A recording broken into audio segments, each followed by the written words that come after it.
Call this meeting to order. I don't have to use it. This is a continuation of the Nevada Board of Wildlife Commissioners meeting. And we left off 2 items on essay and reports. Item C, to with the commission's permission, just put those on the end of the agenda today.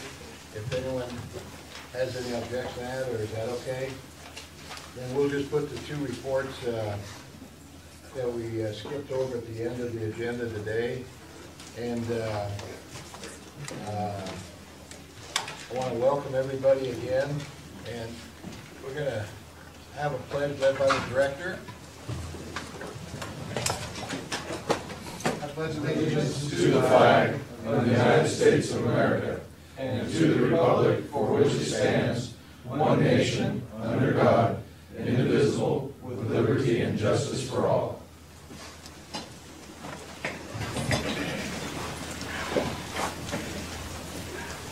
Suzanne, can we get the roll call of the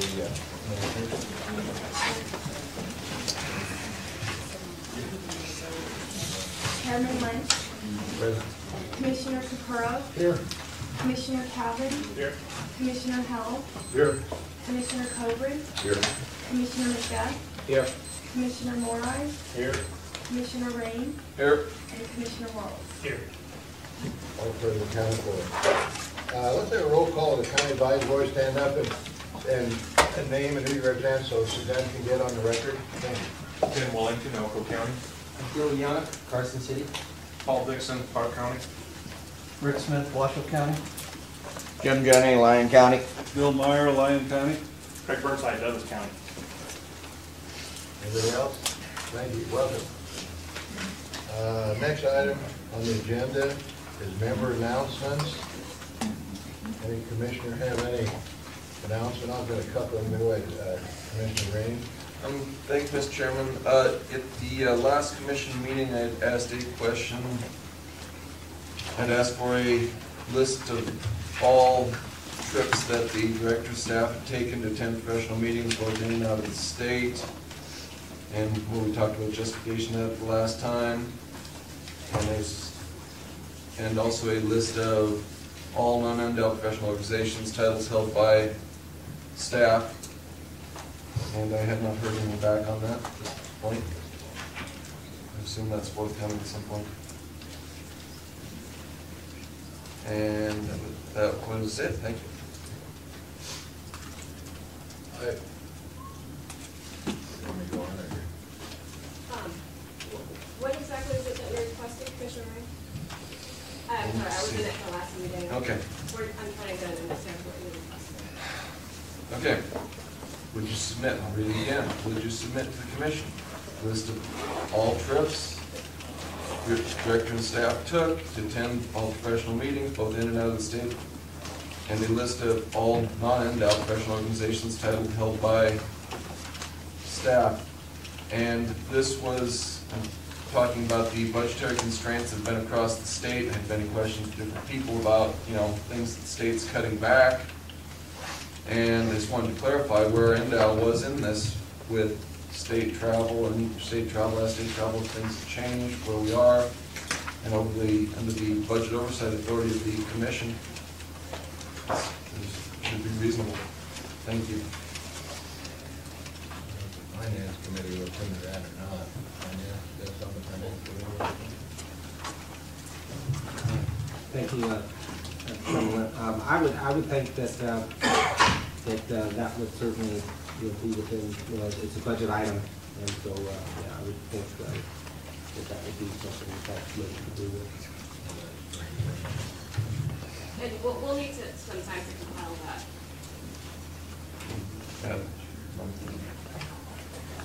Okay, anybody else have any items? Commissioner Wallace? Thank you, Mr. Chairman. Yesterday during our report on the big game draw report, something came to my attention here that we had the military personnel return tags because they were either on deployment or something like that. And I find it unfortunate that one of them actually had to return their Rocky Mountain sheet tag. And don't know that the commission can do anything about it, but I think if we could some way, it would be a good gesture to be able to get that back. Tim Bentley got it. Did Tim But I Bentley mean, get it? Yes. That's just my Yes. personal opinion, because they're out there serving us, and that one in particular is once in a lifetime, it's that draw, and for them to have to give it back, that's probably. That's we got the process for us, so we can give it back and keep the bonus points. But there's no way we can award a Right. tag the next year, you know. But I just wanted to bring that to the commission's attention, because that concerned me when I saw that. Sure. Bob Warren for the record from operations. I believe this gentleman that we're referring to has got a deferment, so it's not lost. So, I'd have to talk to you about the name, and I'd have to research that, but I think he's got a deferment for up to 2 years. Thank you. Any other commissioner that are deferment? What is a deferment? He can hunt off of that tag. If he requests a deferment, he can hunt off of it in an upcoming year. I think it can go for 2 years. Oh, okay. And it only applies to military deployed. A couple items I have, I want to, first of all, I want to thank Kelly Clark for making the copies of the Modenchuck presentation in Lovelock, and so we'll get one to him and all the commissioners, so we appreciate it. I gave, if any commissioner didn't get one yesterday, I gave everyone one I thought. And that was, appreciate that, so I want to thank you for it. And the other item I had is, and I talked to Director Mayer on this about the Upland game, and I don't know if we talked for a minute, but I got a couple of questions on that, and when Dave Podium was here at our last meeting, he was questioning, and I questioned the salaries coming up out of the Upland Game stamp funds, and he said it was his interpretation of the intent of the bill, they could be used for labor, and it was like 180 or 122,000, and I had somebody question me on that, so I did some extensive research on every committee meeting on SB 420 in 2003, and nowhere could I find that interpretation. Now, I know the cat's going to say that I'm not picking on him, I'm not picking on the director here, but I'm obligated as my job as a sportsman and a commissioner to see where the funds are going. And I mentioned this to you before, so I'd like to ask you, as I have to ask tough questions, and for the commission, and it's not to embarrass you, okay? And I'm sure you realize that. And where is the support for that statement? And if you could bring that back to the commission, because that's something that, I'd like to see the support for that statement, because I couldn't find the intent saying we can do that, and I'd just like to. Ken Mayer for the record. Of course, that was a practice long before I got here. Yeah. But you have to recognize that a lot of these pots of money, whether it's Predator and Kevin Lansford, part of his salary, when we have a person working specifically on an Upland game, doing a project on Upland game, one that's been approved, it's been a lot, and most agencies do the same thing. Salary for that individual comes from that pot of money. If you don't have that, then you don't do the project, basically. If you have general hunting and fishing revenue, and the addition of these stamps provide additional funding, most of it goes in the ground, but you have to have people to implement it. So we can certainly do that. I'll go back and talk with Dave and kind of roll the tape back to find out what it's negotiated, and take a look at how that was interpreted. And so it would affect our ability to implement a lot of these programs. I know you're aware of Assemblyman Carpenter, session before last, he threw it out at the committee and questioned it, and he had to write 3 letters, and he said, I could bill 100 guzzlers for what you're charging for one, and then we sent him another letter, and he wasn't satisfied with any of them, so he brought that up, and, he didn't bring it up this time, but there's a possibility that. Well, in fact, we remember what we did after we spoke with you, is that we broke it all the way down to nuts and bolts. Right. How many bolts we ordered, down to the minutia, and that was way more of the information than we wanted. So we have all of that information. That's what he wanted, and I just threw that out, because I talked to you a little earlier on that. Anybody else have any commission comments? If not, the next order of business is county advisory board member items. Any county advisory board wants to bring anything up now? This is the time. Thank you, Chairman. Ken Wellington for the record, Elko Canyon. I just wanted to thank the Heritage Committee this last year. I was pretty impressed and well blocked by their, I guess, justification of how they dished out the tags and how they came up with the money expenditures. I just wanted to compliment them for that. So thank you.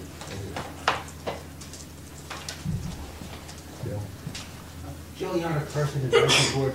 To further what Ken just said, when I spoke to Maureen, in the future, when the Heritage, various programs, like the TAG Award, there will be published online a history of all the different organizations that were awarded tags and how much they were able to raise, so that we can see who's been generating the most funds for the department through their auctions at their various organizational banquets or fundraisers. And then where the bidders come from, what state, if they're out of state, or that should be. I don't know if that is included. It was mainly, she said that it would be available as the organization that the tag is awarded to and how much they raise as a result of their fundraising activities, so that we can see which organizations consistently bring in the most money.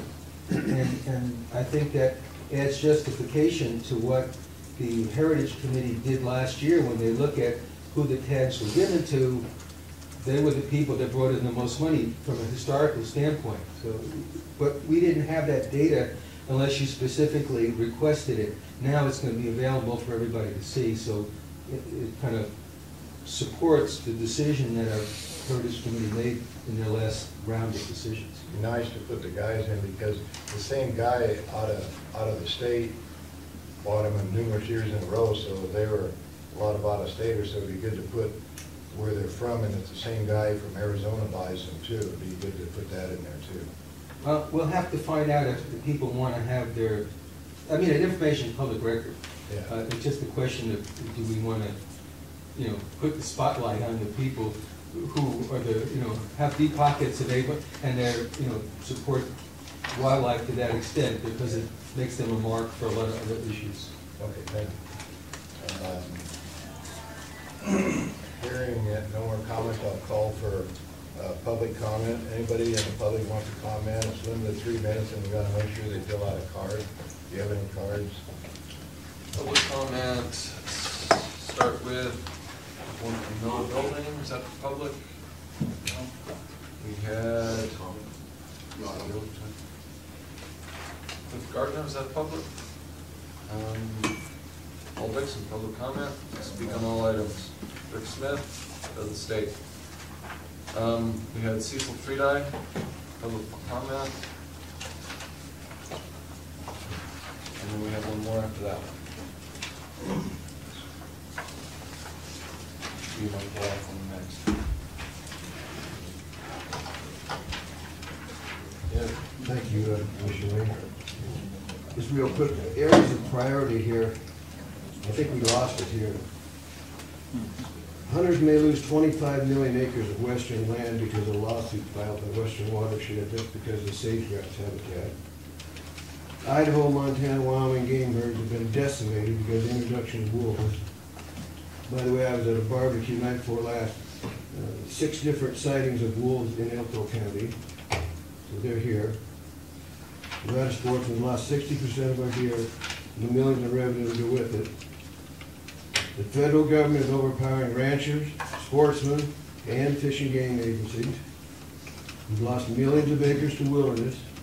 We're continuing to lose more acreage to wilderness. Any loss of land is a loss of hunting opportunity. There are many, many other major issues, serious issues, affecting Nevada hunters. I would like to see all of that energy that was shown here yesterday on the election of the chairman be channeled into some real serious stuff that's going to affect everybody. Thank you. And we have Mike Laughlin.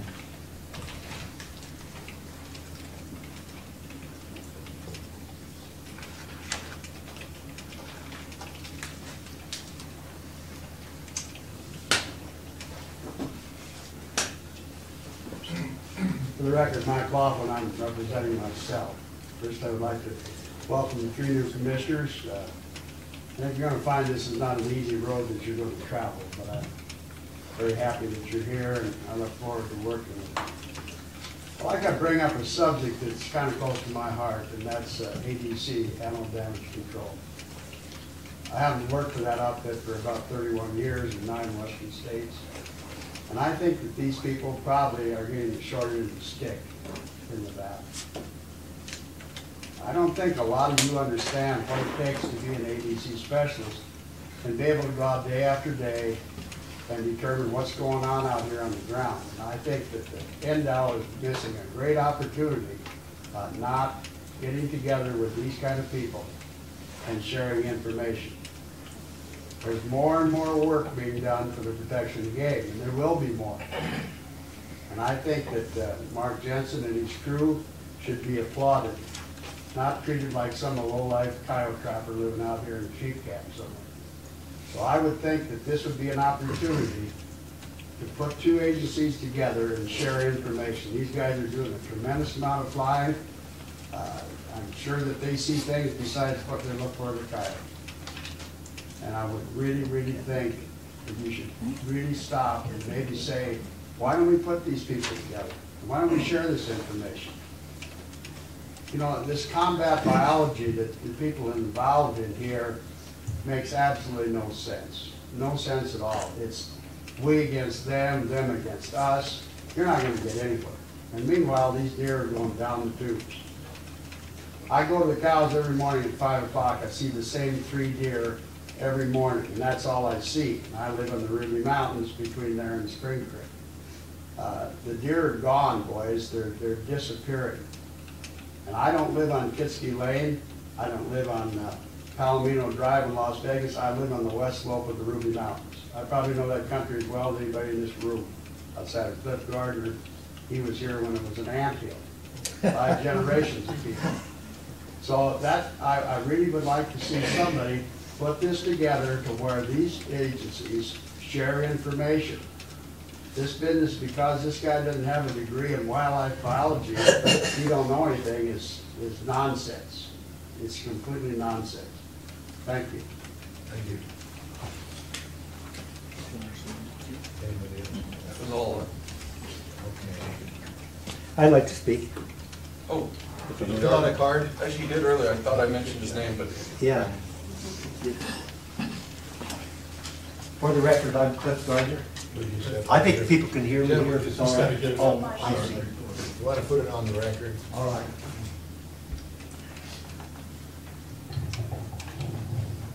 For the record, I'm Cliff Gardner. Many of you know that I live in Ruby Valley, been there for quite a long period of time. I just wanted to put a word in today for the sheep industry. You know, Hank Vogler was here yesterday, trying to speak up for what he thought was right and represent what he thought was good was on the ground. And we don't have very many sheep men with us. But if what I'm seeing out on the ground is correct, probably the best deer production right now is where the sheep grazing on the Ruby. If you think about it, the last numbers of years, it's been out in Mayhew Canyon and Long Canyon is where they've been producing all the big bucks. And it's become a very popular area, so people are concentrating in that area. The drop camps of the archers and others that go in by themselves are going to that area, so it's getting hit hard. But in visiting with one of those guys that goes back year after year, he indicates that he likes the area because not only does it present the opportunity to possibly get a 30 or better inch buck each year he goes up there, but he's noticed that about 8 days after the sheep are in that area, then the deer move right back in. They'll move out while the sheep are there, but they move right back in, and there's good reason for that. more and more of the people that lived during that area when we had lots of sheep prior to the 1970s are realizing that the impact of sheep grazing was probably one of the most important and effective impacts that could be on the public range. It was short duration grazing, probably ideal short duration grazing, where sheep would come through and they'd take a little bit of everything. And then the country would freshen up right afterwards. And it would keep those plants hedged back so that they didn't become large and decadent and cease producing a viable amount of vegetation each year. So again, I'd like to put in a good word for those people. I think if you go back and look at history, you'll find that probably there was no event in the history of the Western United States that contributed more to the production of deer and gray stagehand as they were known in the 1930s and 40s, 50s, and 60s than the sheep industry. So thank you for that. Thank you. Anybody else? I named everybody that had cards. Not hearing any more, I'll close the public comment and go to the next item of business is wildlife. Oh, I wanted to ask a question of okay. Cliff, Commissioner. either Burrow. Cliff or the previous speaker, about what the range conditions look like this year and water and that sort of thing, since you're out there all the time. Well, other than because of the encroachment of pinyon and juniper, of course, which almost everybody's aware of, water conditions in the state are probably stable, a little bit off because of past drought. As range condition, I'll talk a little bit about that in my presentation. But our bitter brush is hurting, and I'll address that a little bit later. Close the public comment period and go to the next item on the agenda. Wildlife Damage Management Committee, Commissioner Rain.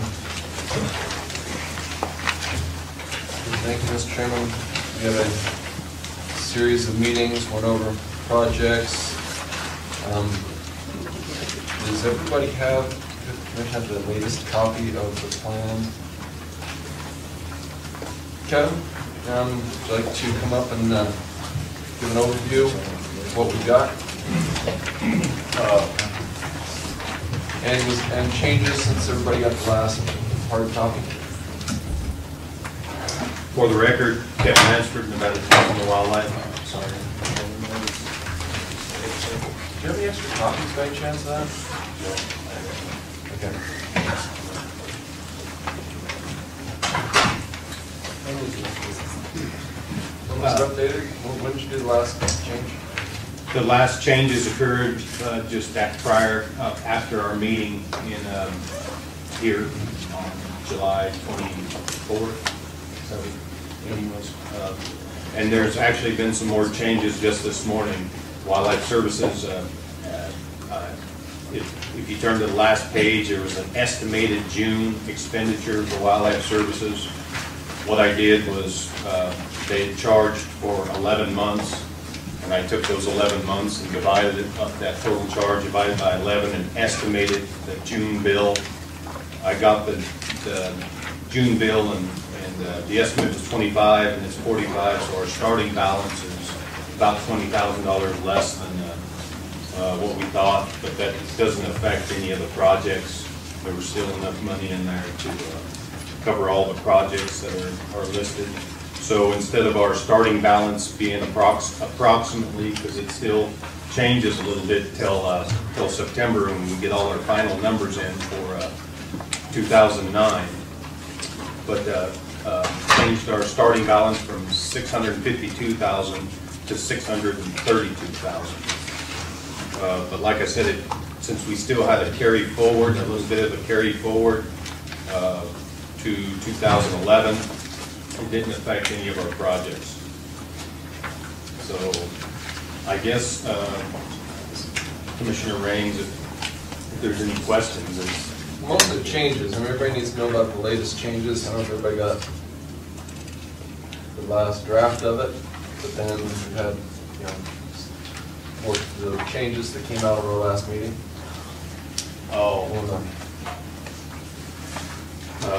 Yeah, I didn't really come prepared to address what's all evolved from the first time we talked about the 10 plans, so I guess I'll just take some questions. Specific questions if there are any.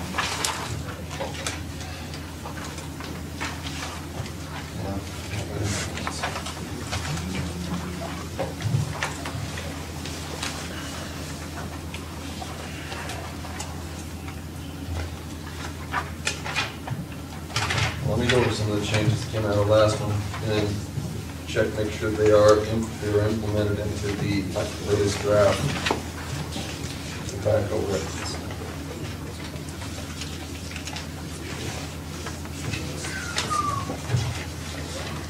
You are looking at your, the support material one? Yeah. Okay.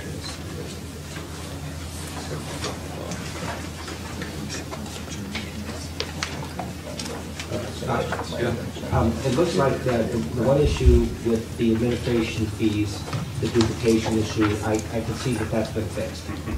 So I can see that piece. And one thing that we had discussed in a couple of meetings was that to make the boundaries of these areas somewhat flexible, and some of the language I know I copied down before was to make sure that all project boundaries, all boundaries for wildlife damage management projects would take most flexible boundaries, and damage control personnel may operate in adjacent areas if, in the professional opinion, the animals determined to be causing damage in the target project area are located in such adjacent area. And we come up with language, company convergence, and I didn't see that in the final draft. Was it listed somewhere? Give them the flexibility that they could indeed cross the road that is the boundary to pursue animals, or they have, in their opinion, determined that those animals are causing the issue. Like I said, my days running this portion of the program for the eastern side of the state, I feel any boundaries were inhibiting me. As a matter of fact, working with the local biologist, and if you want to look at this map that we had for 14 and 15, pretty flexible on the boundaries. So if that's ever an issue with these guys, I think they know that they don't have to stop because that's the road and the next project, and I don't think they really ever have. I think that the topic you're talking about is possibly in Project 18 when they know where some of those lines are coming from that are going into that country, and there was some about expanding that project to where they could go into other areas, target lines. That they thought were affecting that area, that in their opinion were affecting that area, issues with access, if the main access road is one of the boundaries, they could operate then on both sides, if they did, those animals are crossing over, causing damage in the target area, as we referred to, and I assume that was going to be in the final draft in that language to specify that there is some flexibility that did not end up in the final draft that I saw unless it was. Well, we can put some flexibility in there anytime they want to work with us on what they think is going on, but we also had that discussion, if you'll remember, it was the question and answer session on there with Bodenschap. And he thought it was also, you know, you're trying to remove lines that are actually in there doing damage. I guess we could just give them a free rein to take lines anywhere in the state. But if you're working on the project in a specific deer herd, and you know certain things about that deer herd and the summer range they use and the winter range, there are some boundaries that you'll eventually circle on a map. Damage control personnel may operate in adjacent areas if, in their professional opinion, the animals determined to be causing the damage in the target area are located in such adjacent. I think that was the plan we could come up with. So it did not say statewide, it did not say adjacent. And leave it to their professional opinion. Don't put handcuffs on them. Don't call it 30th parallel. Don't. I did this work a long time myself. I know exactly what the perceived boundaries are or where you need to go. So we don't have a print, so that was the issue. Okay. Scott? Yeah. Make a comment. Yeah. I didn't know. McMahon. Okay, thank you. Kevin, what is the mechanism that we deal with wildlife services? When we have a project, is there like a specific contract between NDOW and wildlife services as to that particular contract, or do we have an overall contract? If you could just explain that process, because it seems to me that whatever that agreement is might be the place where this language that Scott is referring to should probably show up. The contract is our basic contract. I don't have a copy of it, but it's a basic contract that just applies the amount of money to be, approximate amount of money to be spent in 1 year, and a general overview of the services. And then actually the contract refers to specifics as being in this. So we do a basic contract that says this is the money for X amount of years, and you'll provide the services that they do, and then you spell out on a yearly basis in the plan what the specifics are. Okay, so the plan that we have here, the draft plan that we have here is something that Wildlife Services gets. Oh.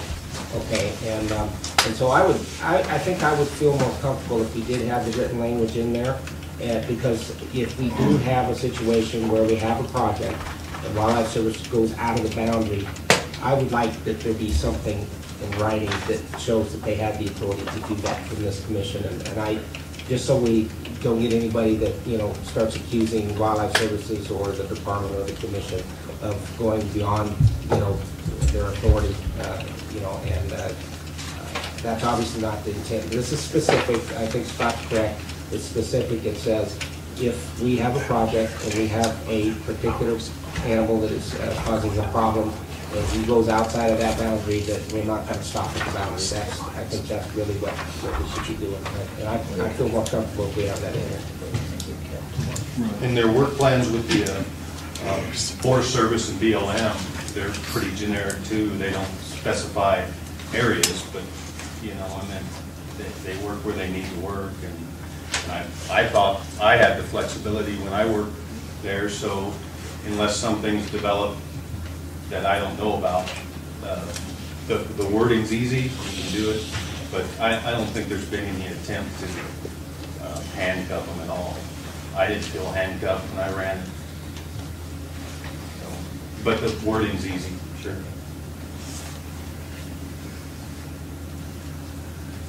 I have a couple comments on a couple questions.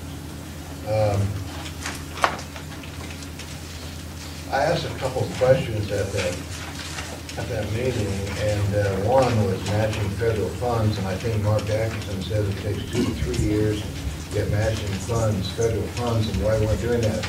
Do we have anything started that we're going to try to get matching funds for predator money?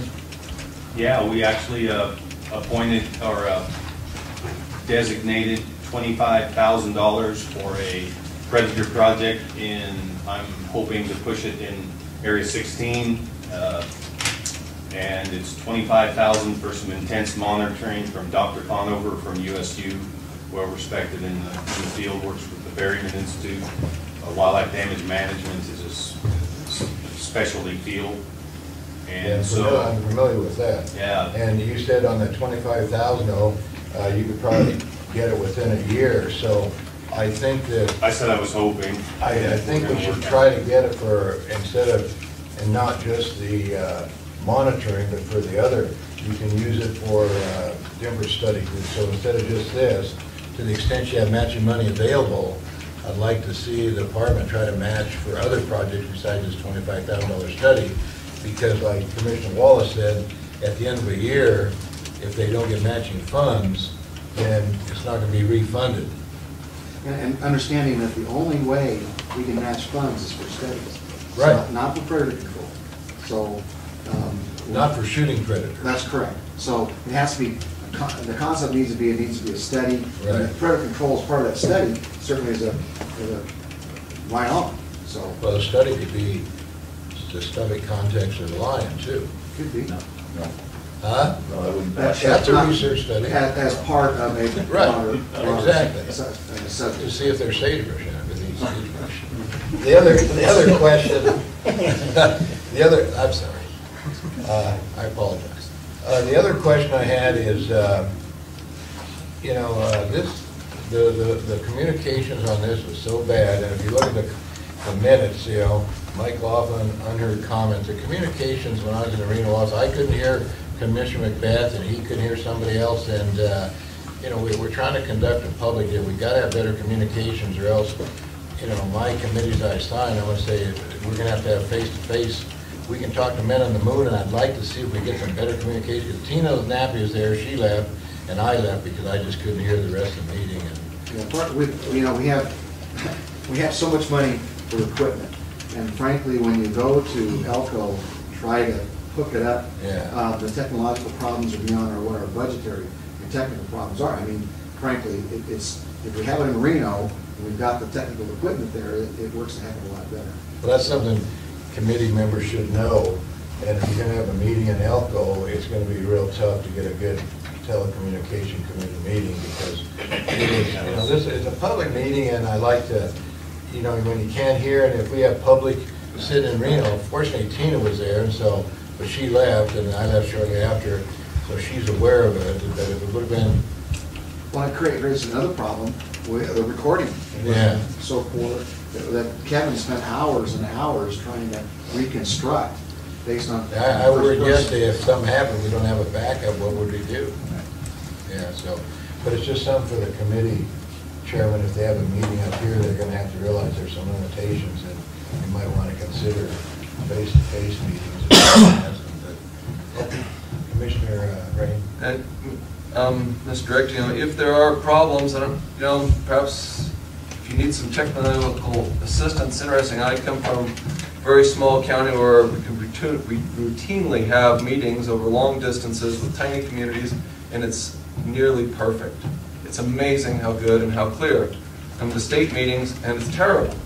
I mean, we're talking communication with Crescent Valley, and all three people that are there, and they're nearly perfect. So if you need some technical expertise, there are people that can do it, and they're not huge budgetary items. They do cost some money, but they're not. It's nothing. Just equipment then, it sounds like, you know. It's. But it's just something that I want to throw out that it is a problem, and I don't like to see it in public meetings, because if anyone's real serious in hearing, we couldn't hear what the other commissioners had, and I don't know, it's just a problem that I worry about, a public concept here of what we're doing, and whatever we can do to help, we'd be glad to, you know. I think when you guys decide to have a subcommittee meeting at a location, we're gonna need to be a little stronger about, like, balance. Balance the problem. I mean, you just don't pick this stuff up and apply it easy. So we'll have a better handle. We have not done this from Elko. I'm not sure what the technical problems are, but we too. What it is the recording equipment is on 2 laptops, and it's a complicated system. It's called FTR Recording, and the court sees it. And our staff isn't all trained on it. And so that was part of it. Like when we have the committee meetings with the commission, we have it set up already. But when it's standalone, like Kevin and Mark, they're not familiar with it. So. Well, I just see that out as a concern. Even yesterday, we had a problem, you know, with it. Remember one of the. Maybe we can work on it. Yeah, Try to get it better, and I appreciate. The intent is to have a perfect meeting. Yeah. I appreciate any effort that you're doing for the meetings, and I'm sure the public does too. Thank you. I was just gonna say, if you remember right, it was that we tried separate, a couple different phones, and we couldn't get the volume up high enough on the phone. So then we took the recorder microphone and put it close to the phone to get the phone comments from the teleconference part. Yeah, we were getting feedback, and we couldn't get enough mics, and we were finally got all close together. We were all like leaning over the phone, and that's how the meetings. But we tried different phones, we tried different setups, and it was just one thing after another. And I think that's part of the reason we have our meetings here, because the Elko office isn't set up to properly have everything here. And it was, yeah, I apologize for the meeting. We did the best we could. Yeah, we didn't know that, but it sounds like they're gonna work on it, so that'll help. Any commissioner comments on this report? Any comments from the public? For the record, Bill Young, Carson. Just a suggestion, because I know we have, on the Governor's Safe Routes Conservation Team, we tie in Elko, Fallon, a lot of the communities in the eastern part of the state because it's difficult to get there. And what we've been using is a teleconference that we meet over at the Farm Bureau, and we use their TV and camera, and they use it here at the college.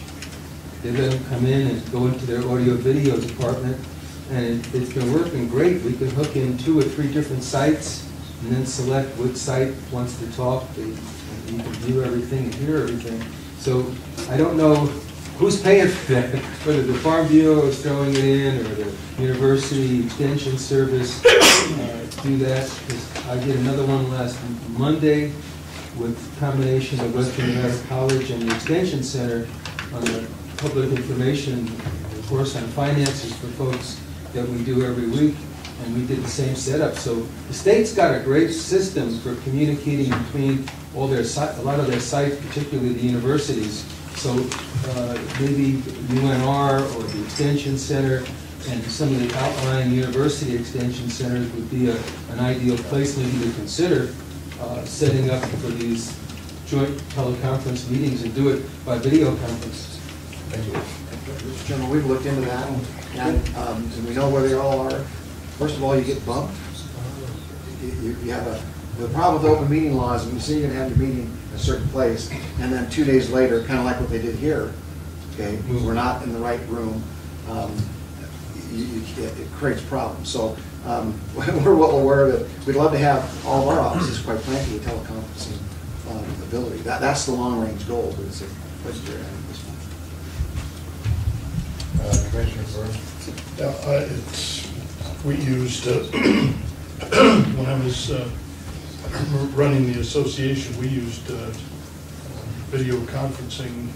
The equipment's fairly expensive. I think we had about $50,000 invested in it.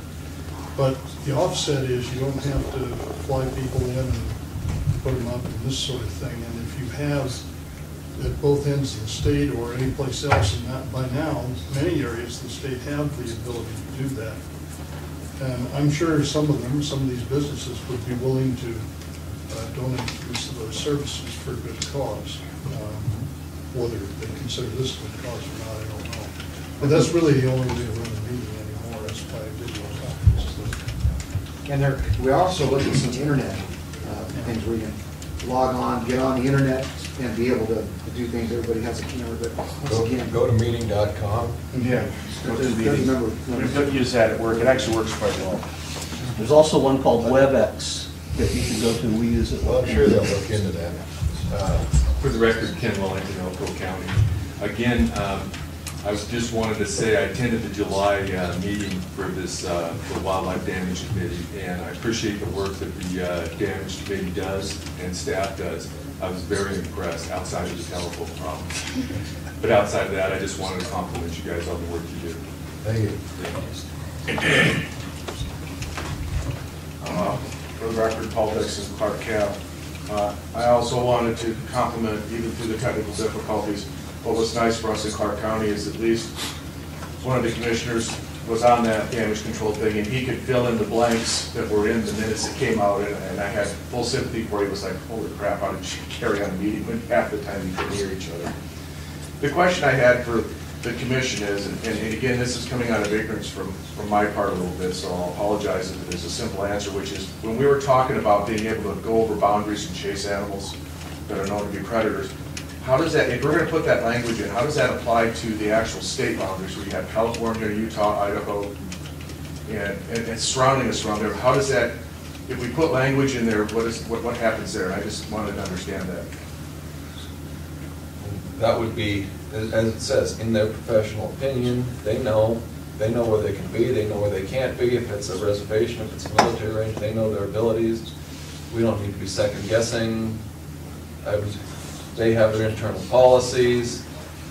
They won't go certain places, they can't go certain places. But if our rule says, we have no problem, NDOW has no problem with you crossing those boundaries, they know these other entities have problems with it. Just because we say it's okay doesn't mean they can, you know, you can't cross on private land, they know that. I was more looking, Scott, for somebody who reads that regulation and says, look, the commission just gave carte blanche to these guys to go anywhere, even though that you say that people may not do it. I'm just looking to be able to get ourselves legally into something, we put language in there. And I'm just asking for advice from the DAG or from other people to understand that. I mean, I just want us to be cautious, is all. I'm not sure I can address the question, but if we're talking about wildlife services, right?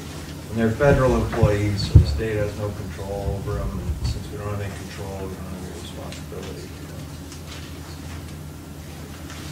I'd like to make this Commissioner McBeth? In my comment and in our discussions, I think one thing, if the boundaries that we're talking about are within the state, that's really what we were zeroing in on.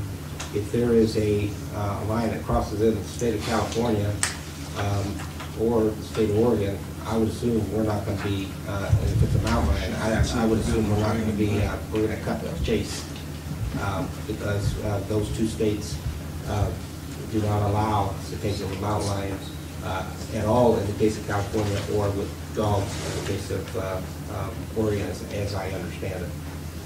You could just say, you know, boundaries interstate. That would be my recommendation to you guys, to put something that would be careful that we don't get misinterpretations. Not so much of the people in this room, driven wildlife services, but the general public. Interstate. Thank you. Thank you.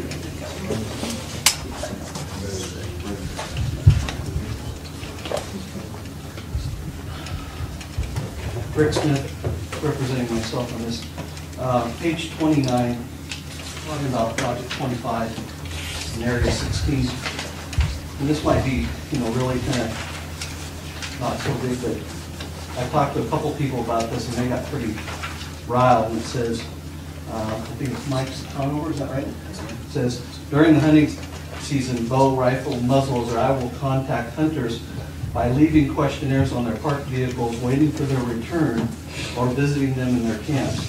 I will measure hunting success, number of hours spent hunting each section, and numbers of bucks, does, coyotes observed. All dead deer shot by hunters and all deer carcasses found will be sexed, weighed, aged, and checked for condition, body fat, any obvious wounds, diseases, or parasites. Blood will also be drawn from these deer. And I've talked to a couple people and they go, bull S, are they going to come talk to me? You know, I mean, they're kind of intimidated with who this guy is. You know, a game warden comes in, it's one thing. Somebody standing at your car waiting for you, and like, who are you? So this, I've had a little bit of heartburn about this one, so I just wanted to bring it to your board.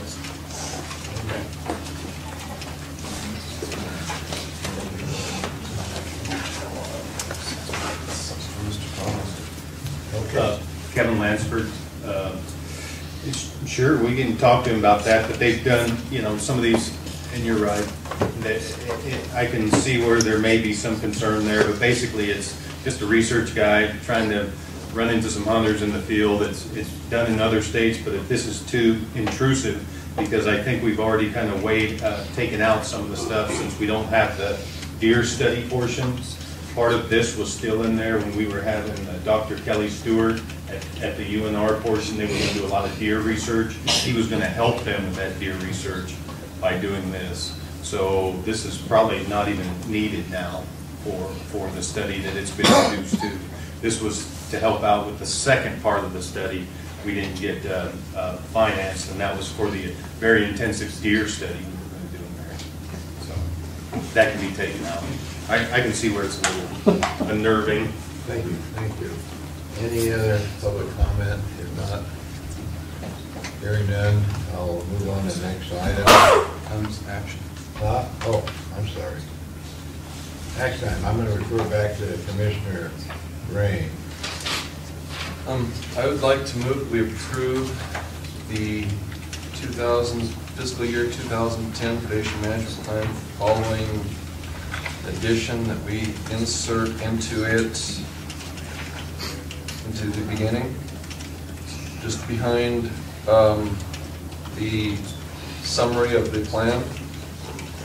Following wording: all interstate boundaries for wildlife damage management projects are to be taken as flexible boundaries and any damage, excuse me. Intra. Intra. Did I say that wrong? You said, I said intra.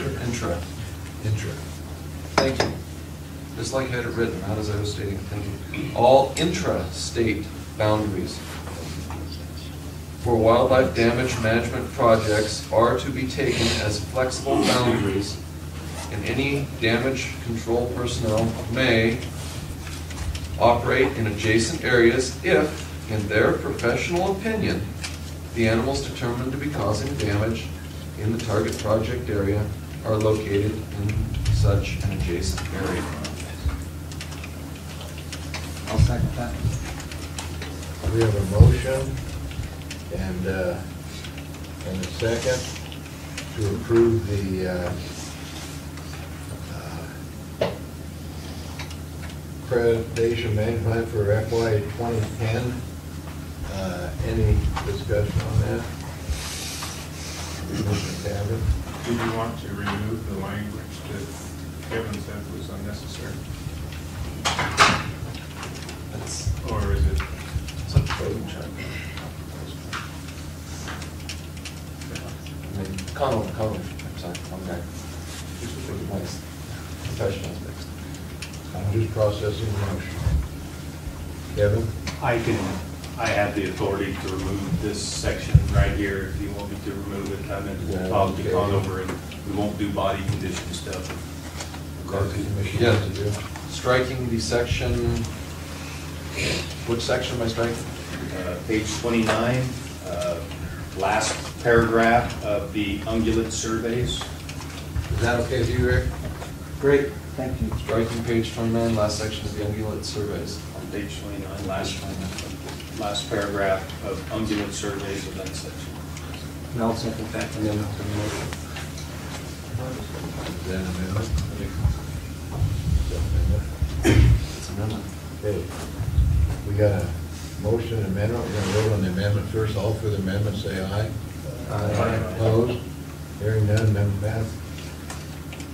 Now we're gonna vote on the motion to approve the predation management plan for FY 2010. All for the motion, say aye. Aye. Opposed? Hearing none, motion passes. Thank you, Kevin. Next item agenda, online application hunt changes, amendments after application submission. Bob Boyan. Good morning, Commissioners. Bob Warren for the Record Operations Division. The last couple of meetings we've had as an information item this issue of amendment application. And from the last meeting, Chairman Lent requested that we look at as many options as we could. So what you have here is a paper that ultimately we'll take some action on. And there are 6 options that are presented in here. You can see, if you look at this, 3 of the options in a sense are standalone, and the remaining 3 are a combination of those 3. So let me just walk through this. A couple of things. Let me talk about the caveats as a reminder. This applies to online applications only, and that the way these 6 options read right now, we're not introducing any new fees. If we were looking at new fees, then we'd be looking at NRS activity. But in this case, it appears we're just ultimately looking at NFC activity. We had previously identified some costing activities. We'll talk about that as we get into the options. And in comparison to a similar process in Utah, of course, they've got bigger numbers, but in that comparison, we're clearly seeing the potential for additional revenue for the agency. So let me get into this here. First option, that is withdraw an application and resubmit a new application prior to the application deadline. Of course, that gives the applicant the opportunity to make the correction prior to that deadline. We looked at some of the cons. I mean, the cons are it provides no relief to the applicant who discovers an error and oversight after the application. And we even explored, you'll see it here again, those folks that just miss a deadline. This option doesn't give them any opportunity. I won't go into the detail, but you can see an example of the fees. We had 2 counties, excuse me, that supported this. That was Douglas and Nye. Elko also. Okay, that's a good point. I have, I'm aware of 6 counties, so I must have missed that, so. Okay, so you've got 3 for option 1. Option 2, withdraw an application after the application deadline and resubmit a bonus point only application within 7 days after the application. So you see the pros and cons there. We had no county make an interest in that unless we've got a county here that wants to comment on it. Option number 3, an applicant misses the application deadline. This allows the applicant to resubmit a bonus point only application within 7 days after the application deadline. And an example here, I brought this up last time, I mentioned it earlier today. Shortly after the draw, 2 or 3 days after this last draw, we heard from a gentleman, Clark County, who had not applied the previous year and missed the application deadline this time, and he lost 11 points to Gordon Montgomery. So clearly, he was upset. We're going to have some objections of other folks that just really don't want to give the opportunity for those folks that miss it. That's been a constant theme of some of the objections here. And like I said, we had no county board make recommendation unless there's a correction in there. No? You said none? No. On that option. Number 3. Number 4, now we get into the combinations. This is a combination of 1 and 2. Withdraw an application and resubmit the corrected application prior to the application deadline, and also gives the opportunity to allow for withdrawal of an application after the application deadline and resubmit a bonus point only application within 7 days. This was one that Don Septon, prior he had done some costing for us. This was not an option that he had considered. And with this one, if this is something that the commission wants to do, that'll have to be costed, but it's anticipated to be more than yesterday. There were no county boards that made a recommendation for that. It appears that stands current. Option 5 is a combination of options 1 and 3. Withdraw an application and resubmit a corrected application prior to the application deadline. Also, for those instances where an applicant misses the application deadline, allows the applicant to submit a bonus point only application within 7 days after the application deadline. And again, I think this would be one that we've got some feedback that some folks would object to. Based on what I have, there was no county board that made a recommendation for that. Option 6, I guess I'm referring to that as the full Monty. That's the totally customer-friendly option. That's the combination of 1, 2, and 3. I'll go ahead and read it to you again here. Withdraw an application and resubmit a corrected application prior to the application deadline. Allow for withdrawal of an application after the application deadline and resubmit a bonus point only application within 7 days after the deadline. And in those instances where an applicant misses an application deadline, this option will also allow the applicant to submit a bonus point only application within 7 days after the deadline. And this is the one that early on, when Don gave us an estimate, this is the one that he was thinking of. And we've got, that I'm aware of, 3 county boards: Clark, Eureka, and Washoe. Am I missing anyone? Okay. And it's not listed here, but we actually have a 7th option, and that's do nothing. And Eureka County, that I'm aware, is the one that said regardless is. So we don't have a dog in the fight, but I felt it important that we at least throw a proposed option out here. And looking at this from a totally customer service standpoint, we were recommending option 6. I'm just going to make some comments on this. I brought it up in a lot of discussion.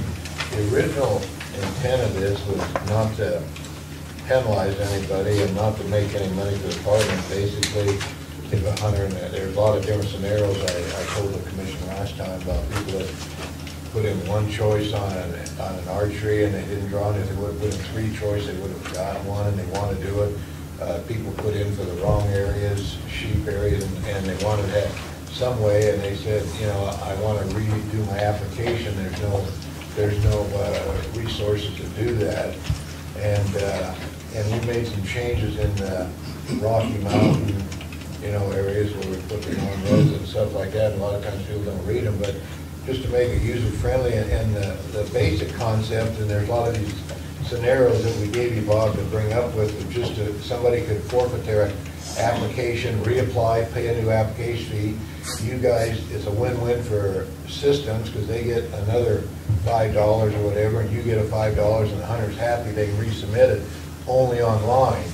And then the other scenarios, and I was thinking about this, and that's why I wanted to throw it out. When we have a questionnaire and say a hunter forgets to fill a questionnaire out, what do? They can pay an administrative fee and get reinstated, right? And I was thinking that, and I'm just throwing this out, and we can't do it without legislative action, but maybe we could add that later on and say, well, we'll reinstate you. You can fill it out for $10, but there's going to be a $25 administrative fee for just the headache and handling it. And I think we should legislate that like we did the other one, because I think we got to let the park make a little money. And I don't know of a hunter that made a mistake, and I don't know what the Eureka board was thinking, but I don't know of a hunter that made a mistake that wouldn't be saying, boy, if I could correct that, I'd pay $100, And that way, you guys can make some money off it. I'm a little concerned about applying 7 days after and getting a bonus point, because we had hunters out there. We had the guy from Winnemucca that says, I forgot to fill it out, and so we're rewarding guys that don't make it in time. And then it's not going to affect that, but he's going to get a bonus point, so the next season he's got a bonus point, so we're actually rewarding him for being late by even giving a bonus point. And this is my personal deal. And so I don't think we should reward somebody who makes some money to give them a bonus point, but I'd like to see, and we can't do it right now, but we could add an administrative fee, and so we'd implement this, and then we'd add that next time, and I think we could do it. And to make sure I'm clear, to go beyond 7 days, some time frame? No. And when the drawing's over. I see. But the cost of reapplying is not just the $10, but there's a $25 administrative fee to give the department, and then it go to the department because Systems is going to get their half of the $10 fee, so they're going to be happy. And really, you're going to be happy because the agency is still going to make money on the thing, and so. But I'd like to see them make a little bit more money, and I'd like to, if the hunter screws up, then, they're willing to pay a little bit for their mistake. And I don't think it should be a lot, but that's my idea, And we have to legislate, but we could certainly do that next session. But I'd hate to see it go past the deadline, because I just don't like that idea of going past the deadline. And that's my personal deal, and so the option one would be the one that originally I thought of, but I wanted to see some other options and let the other commissioners look at them and let the county board look at them and just see and discuss it and which way we want to go so we can implement it. But we can always make a motion, and the motion we say, and direct the department to legislate additional fee, and I don't think that'd be a problem like the report card fee that we did.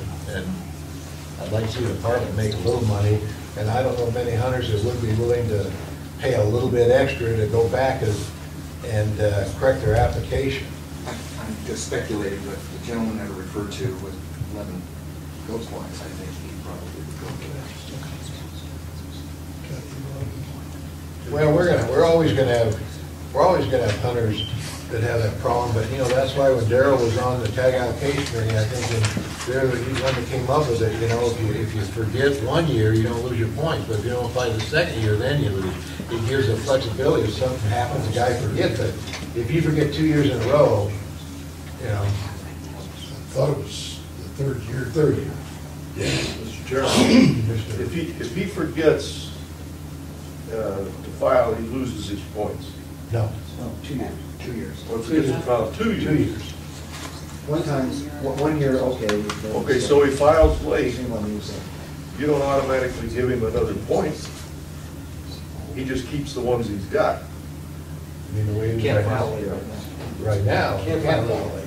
Well, but if we're saying if he files late, 7 days, within 7 He days, applied for a bonus point and retain his bonus point.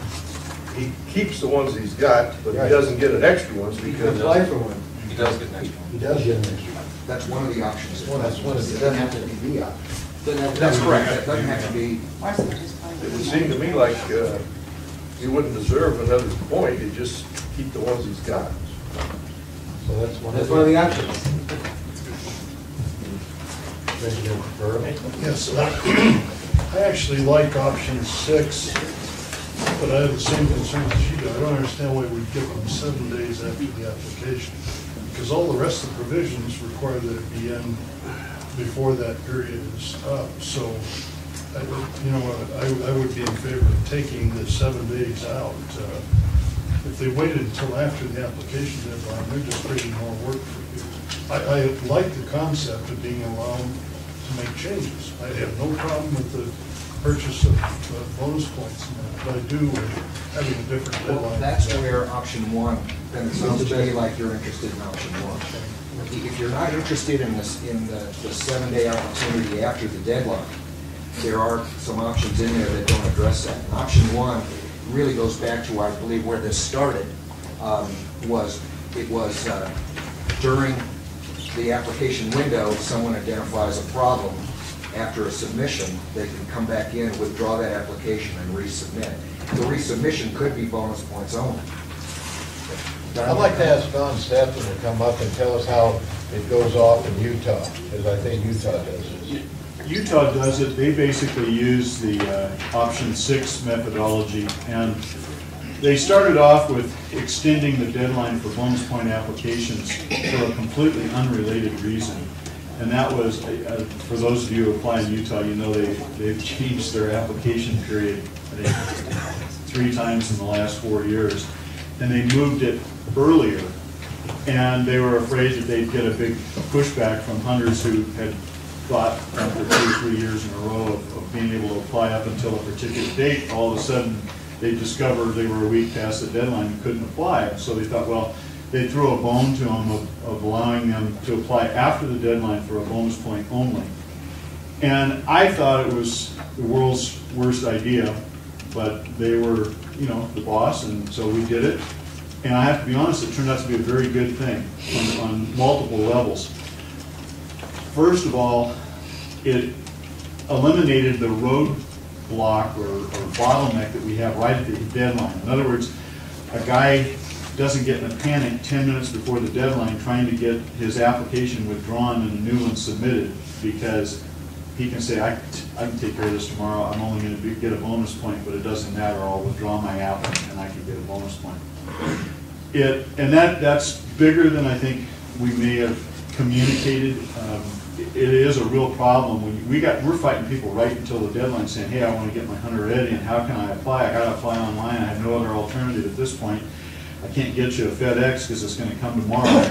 How do I get my Hunter Ed in? And you know, as it gets close to the deadline, it's just not physically possible. And so we have a cutoff a week beforehand. We actually honor them up until a day before typically, but we're not making it at the very end. We're turning people away.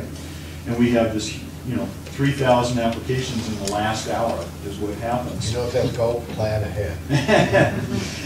And from your lips to God's ears, but unfortunately, 50% of the people apply in the last 5 days, and that's the reality. So it took care of that issue, but the other thing it did is, it's real hard to tell somebody, particularly somebody who's carrying a gun, you have no options. And we had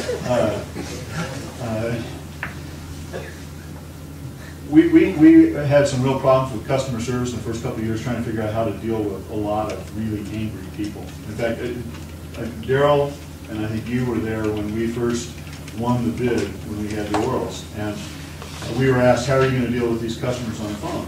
And I said, I'm going to tell you right now that nobody in this room except NDOW knows how to deal with their customers, and we're going to have to learn that, because it's a different group of people, and I've dealt with irate telephone customers, and I've dealt with irate pilots, but I've never dealt with irate sportsmen, and we're going to have to learn how to do it. And after a couple of years, we decided we weren't doing a very good job, and we hired a firm out of LA to come in and teach a customer service workshop.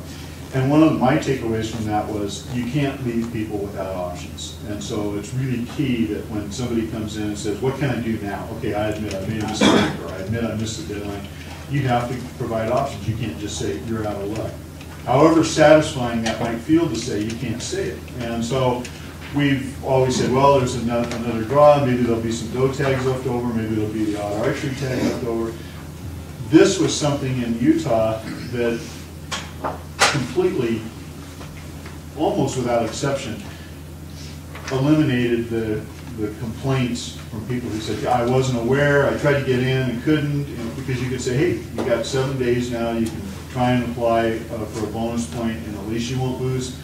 You're out. Chances are you wouldn't have drawn anyway if you were trying to get a goat tag or a bison tag or a moose tag, and this gives you an option. And to be able to give somebody that opportunity has been very helpful in dealing with customers. I realize dealing with the customers is my problem, but it's also your problem because you guys deal with the social issues of a lot of this. So that's been a good aspect of it. Is it used a lot? No, there's a couple of thousand. I think Bob put the statistics we provided from Utah in there. So when we were asked about it, how do you amend? By the way, let me back up and say we were first asked about 5 years ago by Utah. They said, we have a process to amend. It's very expensive. It's very time consuming. We charge our hunters $25. And they don't like it. We don't like it. We had to put the applications in manually and deal with whether we've done it correctly and what happens if the guy was in a group. And I mean, there's a whole lot of issues to this. We said, geez, we'd really like to do this online if we have to do it. And I thought about it. And it was just so complex to allow somebody to update an existing application. It is so incredibly complex. And then one day I was driving to a meeting, Utah was flying over, and all of a sudden it hit me. Hey, we have a withdrawal mechanism. If we automated that online, let clients withdraw their app. So to us, it looks like the app isn't there for editing purposes. Then all of the existing edits all worked. There was very little programming. This works real smooth. And it turned out it was a win-win-win. For the customers in Utah who were paying $25, all of a sudden now they're paying $10. So they got a good deal. For Utah, who was spending a lot of staff time trying to deal with these amendments because you had to send in a notarized form and everything else to get it done, they got out of that box of having to do it. And for us, we got out of the box of having to manually can because it could all be done online. We could just point people to the website and do it. It's been very popular. It's worked very well. We get a lot of people who make innocent mistakes. They're a confirmed any legal weapon hunter. They want to hunt with a rifle, and they put in an archery choice. If they get in time before the deadline, they can withdraw their app and correct their choice. If they miss it and don't realize it until the day afterwards, then they can withdraw their app and submit a bonus point app. And they don't at least lose their chance to gain a bonus point for that year, and they don't worry about losing their bonus points over a tag they don't want. So it's worked very well. We'll program any option you tell us to. We brought forward the Utah one because that was one that was in place and was working, and it kind of set the standard we felt for customer service. So John, can I ask one question? Out of the proportion of the 2,000 or so you're talking about, how many said, oh gosh, I forgot to put in, and they buy a bonus point, which they have to buy the license in our state. Additional revenue, they do the same thing? Yes, Utah only implemented the license sales, I think, 2 years ago, but and they basically followed your guys' lead, and now it's not quite as expensive for a non-resident. I think it's $70 or something for a license, but it's been a huge revenue generator for them. Those who come in after the fact and just say, God, I was out of the country, I got back, I looked at my email, realized I missed the deadline, can I apply now and I'll buy my license?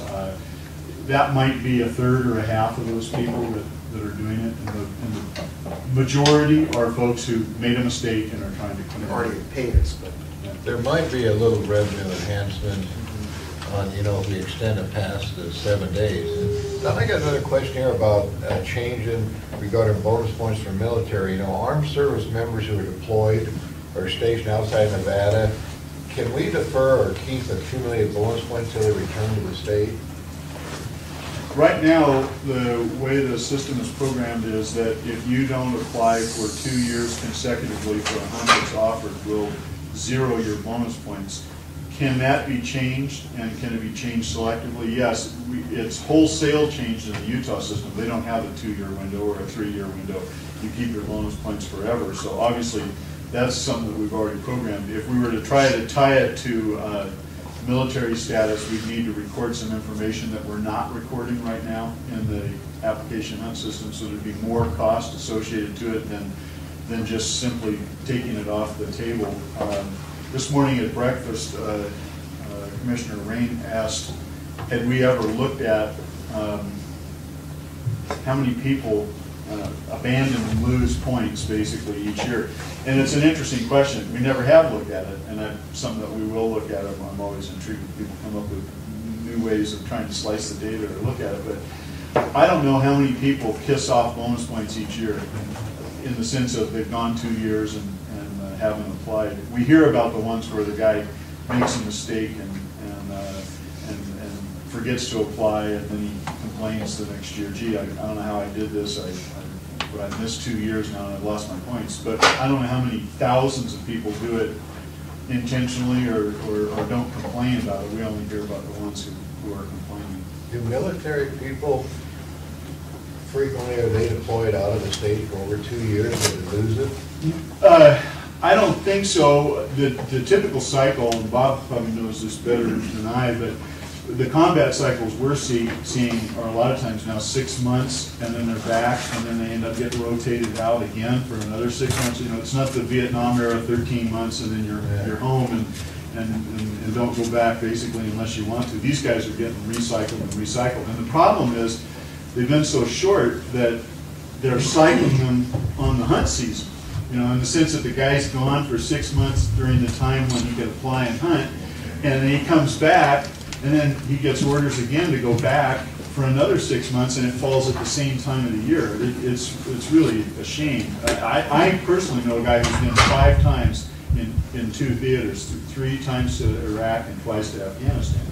And he's a SEAL, and that's more likely to happen with them, but he keeps hitting hunt season every time. And so he's applied 3 times from overseas, twice from Iraq and once from Afghanistan, submitted his application for a bonus point because he just knew that it wasn't going to happen.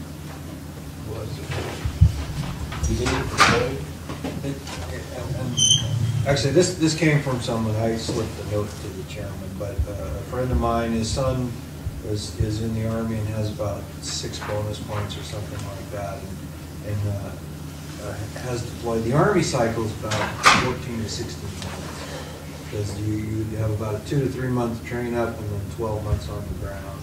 So I know the Air Force, at least for the reserves, it's 6 months and then back. Navy probably, but I mean, unless you're at Nellis, you're outside the state of Nevada, and so, you know, if you're enlisted, you can do a 3 or 4 or 6 year hitch. You know, these guys have bonus points built up and want to keep them, so that's just a consideration.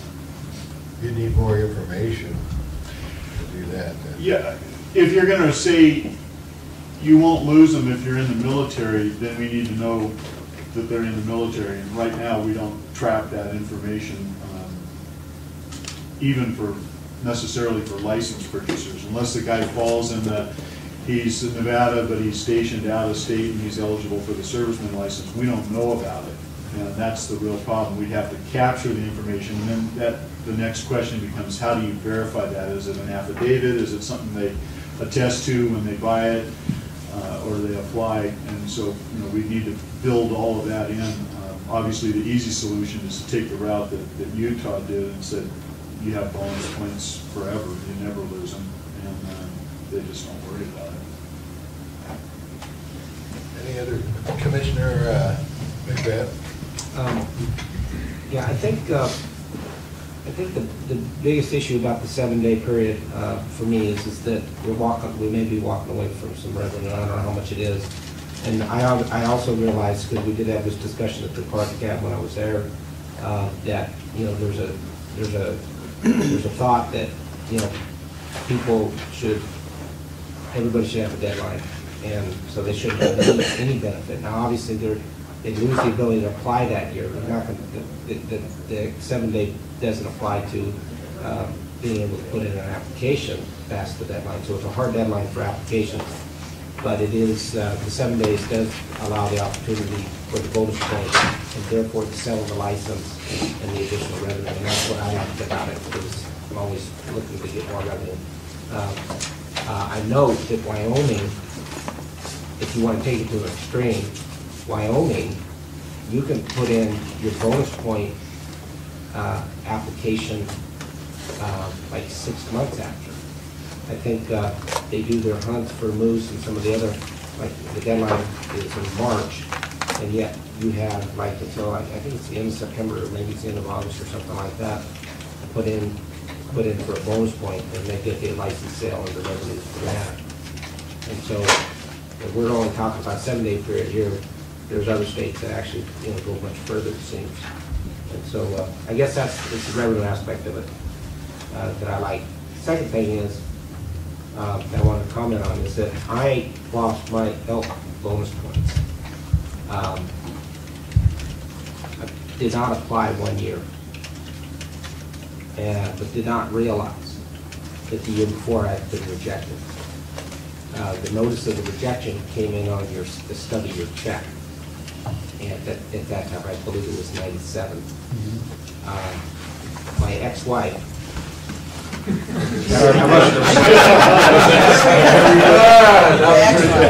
You're a harsh guy. She tore that stub off and obviously didn't give it to me.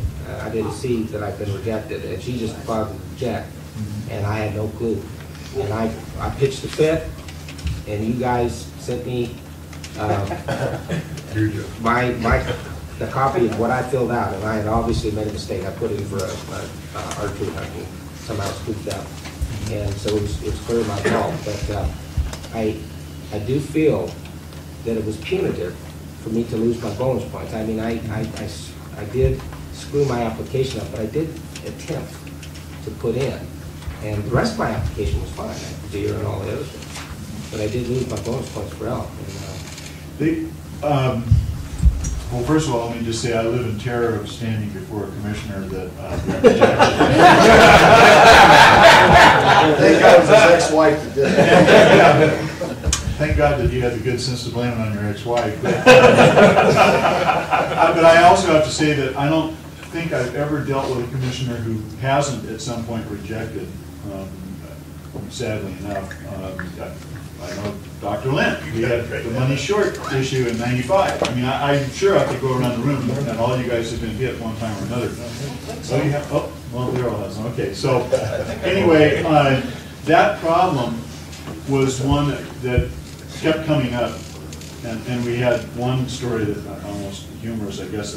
There was a guy who 1 year applied and this is when the hunting license was, as a non-resident, $101, so it's like $134 now. And this guy didn't fill it out right, put $100 down, and he missed it.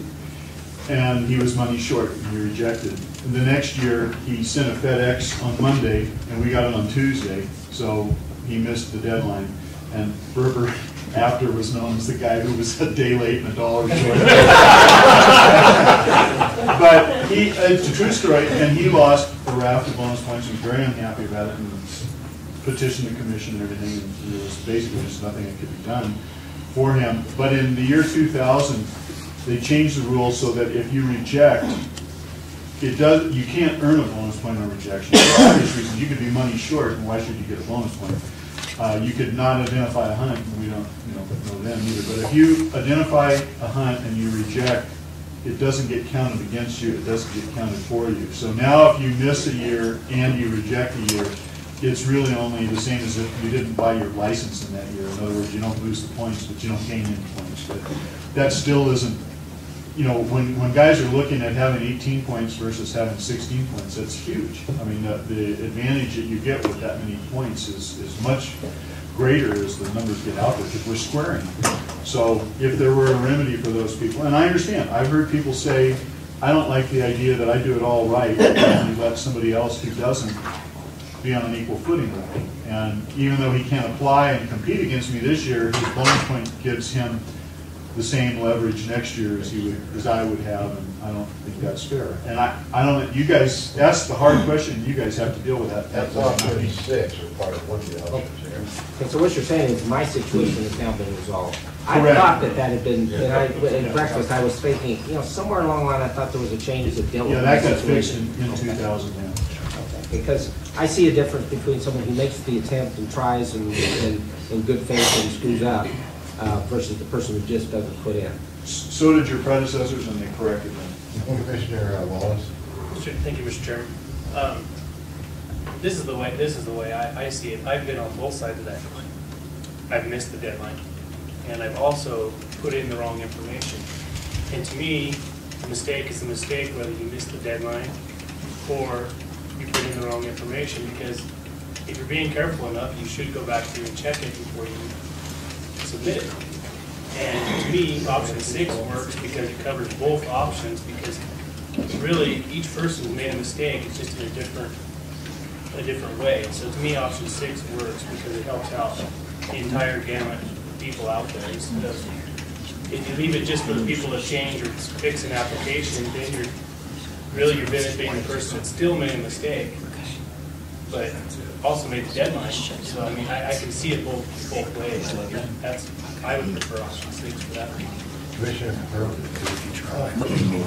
Yeah, one of the things mentioned was the possibility of eliminating the deadline on bonus points altogether, so you never lose it. Really want to think twice about that, because that would result in some substantial loss of revenue to the department. Because you could basically, the guy could just stop applying for 2 years and just wait for the 10th year and reapply, and he's got the original 2 points. The department has gotten nothing during the period of time in which he didn't apply. The whole purpose, the bonus point is a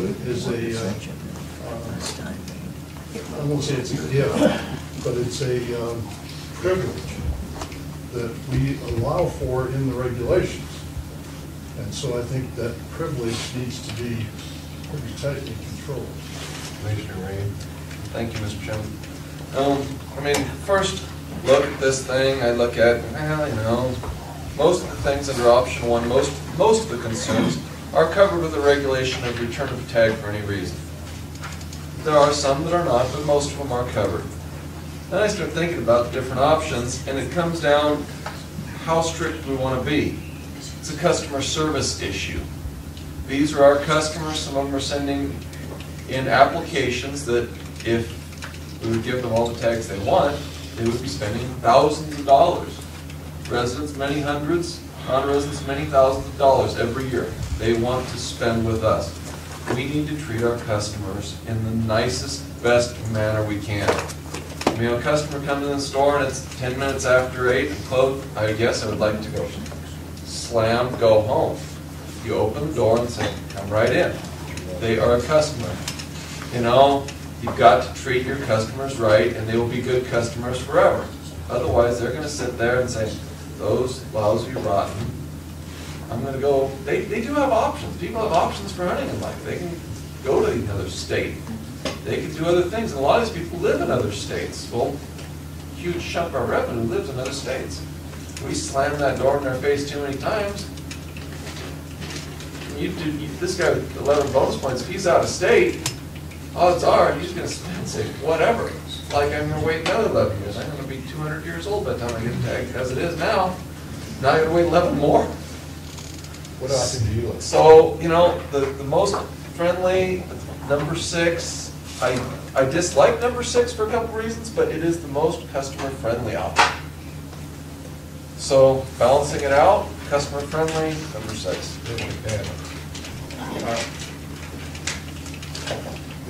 One of the things that really hasn't been addressed is